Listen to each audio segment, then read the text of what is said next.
ખાવાનું નહીં ખાવ કેમ ના? અમને એકલું પીવાનું જ ભાવે છે. તો મસ્ત મજાના નયા વ્લોગની શરૂઆત આપણે સિંગોડાનું દૂધ અને મૂંગળીના ખાખરાથી કરીએ છીએ કે જે હલકો નાસ્તો છે. તો આપણને 2 વાગ્યા સુધી ચાલી જાય, પછી આવીને મસ્ત જમીને આજે સૂઈ જવાનું છે. આજે કોઈ ફંક્શન છે નહીં એટલે થોડોક રિલેક્સ લાગશે આજે.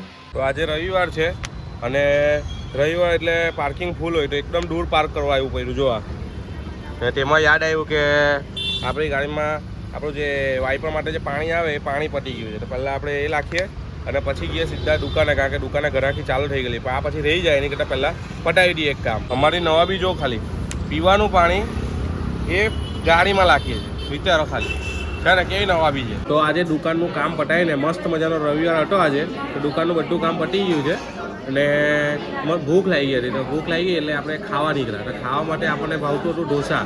તો ભાઈને પૂછી લીધું કે ખાવાનો છે, એને બી નવો ટેસ્ટ કરવો હતો. મેં તમને કીધું ને અમારા ઘરમાં ઢોસા લેવા બધા છે, તો આપણે એને બી લઈ આવ્યા. જો આ એની બેનને ઢોસા ખાવા આવી ગયેલા છે.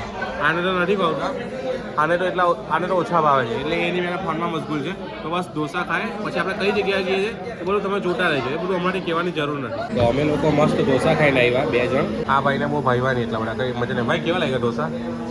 બસ સાઈનાથ જેવા ઢોસા નહીં. એ ભાઈને સાઈનાથના ભાવે એટલે આ ઢોસા બહુ ભાઈવા નહીં. ચાલે એવું કહે છે પણ મને તો ભાવે છે. ને અમારા બીજા બે કંઈક ખાવાના નહીં હતા એટલે પીવા આવ્યા, કારણ કે પીધરા છે. એ લોકોને લઈને આવ્યા આપણે પેલો કોફી પીવા સારું. તો જો નથિંગ બિફોરમાં જો અમારા બેન કે તમે કોફી પીવ, ખાવાનું નહીં ખાવ કેમ ના? અમને એકલું પીવાનું જ ભાવે છે. આ લોકોને એટલું પીવાનું ભાવે છે. તો હવે આપણે પીએ મસ્ત મજાનું. એક કોફી કીધી છે ને એક મફિન કીધી છે. હવે એ પીને સીધા જઈએ ઘરે અને બપોરે સૂઈ જવું છે આજે. મસ્ત સૂઈ જઈએ. અમે અમારા ઘરે આવી ગયા છે અને અમારા ઘરે આવી ગયો છે એક મસ્ત મજાનો કુર્તો. હવે બતાવ કૂતરો, જો આ જો આ લઈને ભાગે જો કલર જોવા જો ચમકતા ચમકતા અમારા ઋષિભાઈનો કુર્તો. જો આ ભાઈનો કુર્તો છે, આ ભાઈનો કુર્તો કેવો હોય છે. જો કેવો છે મમ્મી કુર્તો કેવો છે? હે તારે પહેરવાનો છે? હા 2 કલરને મમ્મી દેખાય. અંધારામાં અલગ દેખાય ને અજવામાં અલગ દેખાય. તો અંધારામાં કાઢી દેખાય, અલગ જ દેખાય ને. અજવામાં જો કેવો દેખાય, લાલ દેખાય. અંધારામાં કાળો દેખાય. 5000નું છે. આ લોકો જુઠ્ઠું બોલે છે બંને જણ. નીચેનો જ ખાલી 2 જણ તો લાગ્યો. આખા રૂમમાં જો મારી ફેવરિટ વસ્તુ હોય ને તો કઈ 2 જ વસ્તુ મારી ફેવરિટ છે. 3 વસ્તુ એમ. જો તમને બતાવ કઈ વસ્તુ છે. ફર્સ્ટ મારું ઓસીકું, સેકન્ડ મારું ગોદરું ને ત્રીજું મારી આખી સેટી. બસ આ 3 વસ્તુ મળી જાય ને એટલે મને રૂમમાં ભલે ને કંઈ બીજું હોય કે નહીં હોય, ખાલી દિવાલ જ હોય ને હુવા મળી જાય ને, બંધ દિવાલ એટલે 4 દિવાલ આખી બંધ હોય એટલે હુવા મળી જાય, બહુ થયું. મજા પડી જાય ખરેખર. રૂમમાં બીજું હોય નહીં હોય એની હું લેવા જાય. એટલે બધું લક્ઝરીની વાત છે કે ભાઈ પૈસા હોય તો બધું ગમે તે બધું સેટ કરવું પડે. પણ આપણે નોર્મલ માણસ આપણને તો ઓસીકું ને ગોદરું ને તળાઈ મળી ગયેલા આરામ.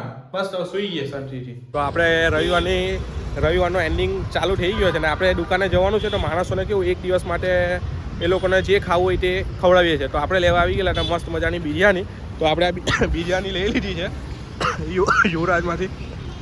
હવે આપણે ગયા સીધા દુકાને ને આજે તો ગ્રાહકી ઓછી હોય એટલે બહુ કંઈ તકલીફ છે નહીં. તો બહાર થોડુંક ફરવા મળે. તો જલ્દી જે પ્રમાણે મટીરિયલ પૂરું થાય એ પ્રમાણે મટીરિયલ પૂરું કરીએ અને પછી જઈએ બીજા 2 કામ છે એ પટા માટે.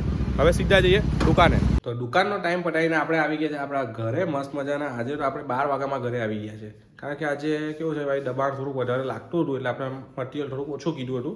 તો એ પ્રમાણે પટાવીને આપણે આપણા ઘરે આવી ગયા છે. હવે આપણે વ્લોગને એન્ડ કરવાનો છે. પણ એવું લાગે છે કે કદાચ હજુ બહાર નીકળવાનો એકાદ વાર થશે, કારણ કે દોસ્તારનો ફોન કદાચ આવી શકે છે, કારણ કે એ તો ઇમરજન્સી છે. ગમે ત્યારે આવે કે નક્કી નહીં. જો નીકળશું તો તમને બતાવશું. બાકી હમણાં થોડીક વખત ઘરે આવ્યા છે તો આપણું દુનિયામાં શું ચાલે છે, કઈ રીતનું કામકાજ છે, કોણ કોની પાસે શું માંગે છે, એ બધી વસ્તુ આપણે સેલ્સ કેવી રીતના વધારવું એ બધી વસ્તુને આપણે રિસર્ચ કરવાનું છે હમણાં. તો આપણે પહેલાં એ રિસર્ચ કરીએ, કારણ કે આજે વહેલા આવ્યા છે તો એમ બી 2 વાગ્યા સુધી ઊંઘ આવવાની છે નહીં. તો પહેલાં એ કામ પતાવીએ અને પછી જો બહાર નીકળાય તો જોઈએ કે પછી બ્લોગને એન્ડિંગ આપીશું. તો આજે છે ને સ્પેશિયલી ઘરે આલુપૂરી લાવ્યો ટેસ્ટિંગ માટે. તમે સમજો ટેસ્ટિંગ માટે એટલે કે ભાઈ આપણે જાતે કસ્ટમર બનીએ તો આપણને ખબર પડે કે આપણી પ્રોડક્ટમાં શું પ્રોબ્લેમ આવે છે આગળ જતાં. તો એ જ વસ્તુ કસ્ટમરને બી ફેસ કરવી પડે. તો દુકાનવાળાએ આ વસ્તુ જાતે પહેલાં અનુભવ કરવો પડે. તો એના માટે છે ને હું આલુપૂરી પાર્સલ લાવ્યો. જો આ જો આ પાર્સલ તો મારે જોવું હતું કે ભાઈ આપણે આ બધી વસ્તુ આપણે નાખીએ છીએ, પાપડી છે, પૂરી છે, તો પાર્સલમાં કેવો ટેસ્ટ લાગે. તો એના માટે હું ઘરે લાવ્યો, મેં ટેસ્ટ કરી. ટેસ્ટ તો વ્યવસ્થિત જ છે, કોઈ પ્રોબ્લેમ નથી. ખાલી એક જ વસ્તુનો પ્રોબ્લેમ છે કે ભાઈ જે ડીશ છે એ ડીશની અંદર પૂરી અમુક વખત ભેગી થઈ જાય, અમુક વખત નીચે તેલ લાગે, આ બધી વસ્તુનો પ્રોબ્લેમ છે. બાકી ટેસ્ટ ને બધી વસ્તુ, ક્વોલિટી ને બધી વસ્તુ જોરદાર છે. તો હવે આનો ઉપાય હું એ કઈ વસ્તુ લાવવો પડે આપણે ધીરે ધીરે. તો એના માટે આપણે જાતે કસ્ટમર બનવું પડે. તો આપણે આજે કસ્ટમર બન્યા છે ને આલુ પૂરીનો ટેસ્ટ કર્યો છે. ટેસ્ટ બધું જોરદાર છે. તો હવે કદાચ જો તમારી પાસે કોઈ એવી ઇન્ફોર્મેશન હોય કે કોઈ વસ્તુ પ્રોડક્ટ હોય કે ભાઈ જે આ વસ્તુને બદલી હશે, જો આ તમને જે તેલ દેખાય છે, આ ડીશની હાલત દેખાય છે, બસ તો આ વસ્તુ આપણે ખાલી ચેન્જ કરવું કે જેના લીધે કસ્ટમરને વ્યવસ્થિત ખાવા મળે. કારણ કે ભવિષ્યમાં આપણે બી કોઈના કસ્ટમર બનવાનું છે. આ તો આપણી દુકાને 2 વસ્તુ મળે છે, બીજી વસ્તુ ખાવી હોય તો આપણે બી કોઈના કસ્ટમર બનવાનું છે.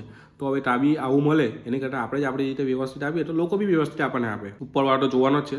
તો એના માટે હવે તમારી પાસે કોઈ ઓપ્શન હોય કે ભાઈ ડીશ ચેન્જ કરીને આ કરવાનું, તો કોમેન્ટ કરવાનું ભૂલતા નહીં. તો બસ હવે 1:30 વાગી ગયો છે, તો દોસ્તાર લોકો કોઈ આવે એવું લાગતું નથી. તો હવે આપણે આપણા બ્લોગને એન્ડ કરીએ, કારણ કે આપણું જે રિસર્ચ બધું હતું એ રિસર્ચ હવે પૂરું થયું છે અને હજુ બ્લોગને એડિટ કરવાનું બાકી છે. તો જલ્દીથી જલ્દી બ્લોગને એડિટ કરીએ, પછી શિડ્યુલ કરીએ જે રેગ્યુલરલી આપણી પ્રોસેસ છે તે. તો એના માટે હવે બ્લોગને એન્ડ કરવો જરૂરી છે, તો હું અપલોડ પણ મૂકી શકીશ. તો હમણાં બ્લોગને એન્ડ કરીએ છીએ. બાકી બ્લોગ જો તમને ગમે તો આપણી જે રેગ્યુલર વસ્તુ છે તે શેર કરો, લાઇક કરો, કોમેન્ટ કરો. તો મળીએ નેક્સ્ટ બ્લોગમાં. તો ત્યાં સુધી બાય.